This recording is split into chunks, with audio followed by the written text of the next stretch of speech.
možemo reći da sa revijom djece na početku školske godine započinje i filmska godina nas, stvaratelja filma. Lijepo je što je revija na početku školske godine, jer dok gledamo te filmove nailazimo na neke nove ideje, sviđaju nam se filmski postupci koji su neki drugi naši prijatelji primijenili u svojim filmovima i onda nam to daje onako vjetar u leđa.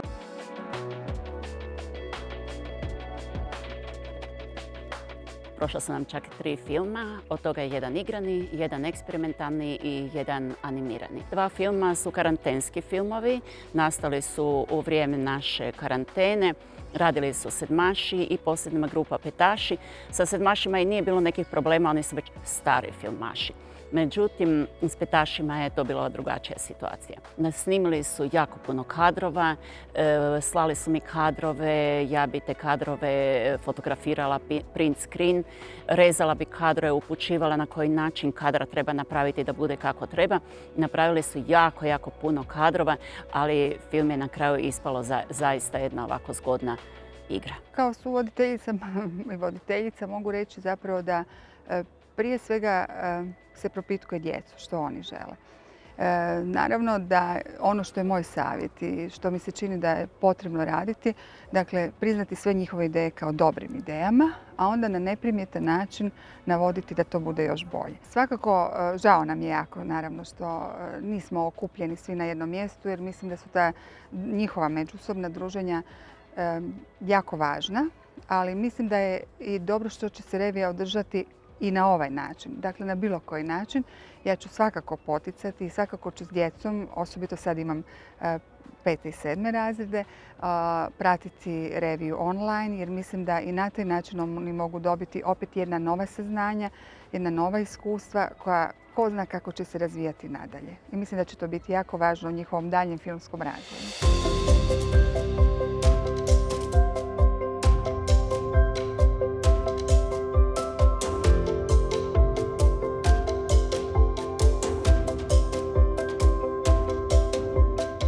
Ovo su programi za djecu izuzetno važni zato što kod njih razvijaju kreativnost, a jednako tako dovode susret djeteta, kamere i kreativnog sadržaja na način koji nije klasičan u razredu i sa stručnim osobama koje mogu potaknuti da djeca jednog dana izaberu film kao svoj životni put. Radionice koje imamo u školi, imamo 2 radionice. Jedna je izrada dokumentarnog filma, dok je druga radionica namijenjena djeci s posebnim potrebama.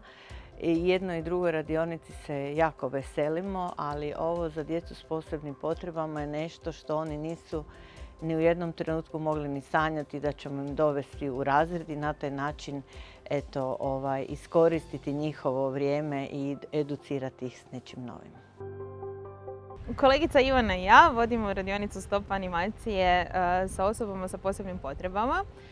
Naime, ova radionica se održava već 5. godinu na 5. mjestu jer uvijek ususret dječjoj reviji dođemo u mjesto gdje se revija održava i sa nekom lokalnom udrugom ili školom napravimo program radionice animacije u pijesku prvenstveno, kako bi djeca koja inače ne idu u školu po redovnom programu dobili još jedan sadržaj čime popuniti vrijeme i ova vrsta radionice je zanimljiva njima jer je sasvim nešto novo. Ta radionica je važna za tu djecu s poteškoćama u razvoju iz razloga što kroz različite medije imaju mogućnost snimiti pravi film. Znači, ne samo gledati određeni animirani film, nego sudjelovati u cijelom procesu snimanja istog. Radimo radionicu Stop animacije sa djecom i odraslim osobama s poteškoćama u razvoju, odnosno s posebnim potrebama. Imamo ih za sad 4 i radimo kroz animaciju i korištenje različitih materijala iz prirode poput pijeska, kore drveta, kestena i sličnog. Pa kroz stimulaciju svih 7 osjetila zapravo radimo i na njihovom senzomotoričkom razvoju, a osim toga imaju pravu mogućnost snimiti pravi film. Znači ne samo da gledaju određene filmove, animirane filmove, nego imaju mogućnost sudjelovati u cijelom procesu snimanja.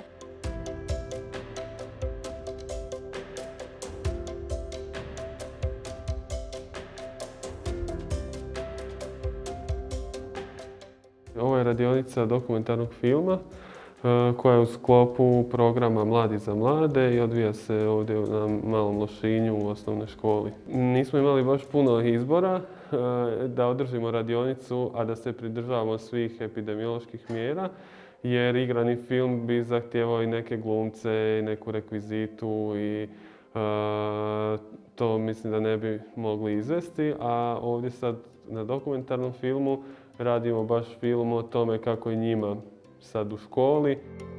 Mislim da su ove radionice dobre, pogotovo za škole koje imaju uvjete da bi mogle osnovati filmsku družinu i mislim da je to jako dobro za školu da postoji filmska družina gdje se djeca mogu tu neku svoju kreativnost izražavati, mogu izražavati neke svoje stavove kroz filmove, mogu pričati na jedan drukčiji način o svojim nekim problemima, stvarima koji ih zanimaju, koji ih raduju, koji im stvaraju probleme. Tako da mislim da je u svakom slučaju dobro da što više škola ima svoje kao filmske sekcije unutar škole.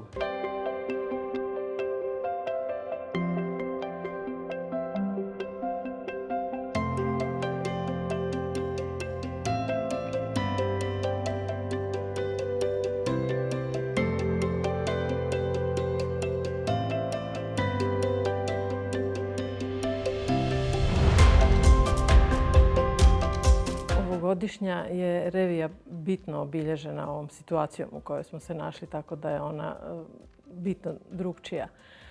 Ako se osvrćemo na one prošle, onda je, mislim, važno reći i istaknuti da su iz godine u godinu, da se vidi da su radovi djece sve zreliji u tehničkom pogledu. Vidi se da imaju dobru podršku.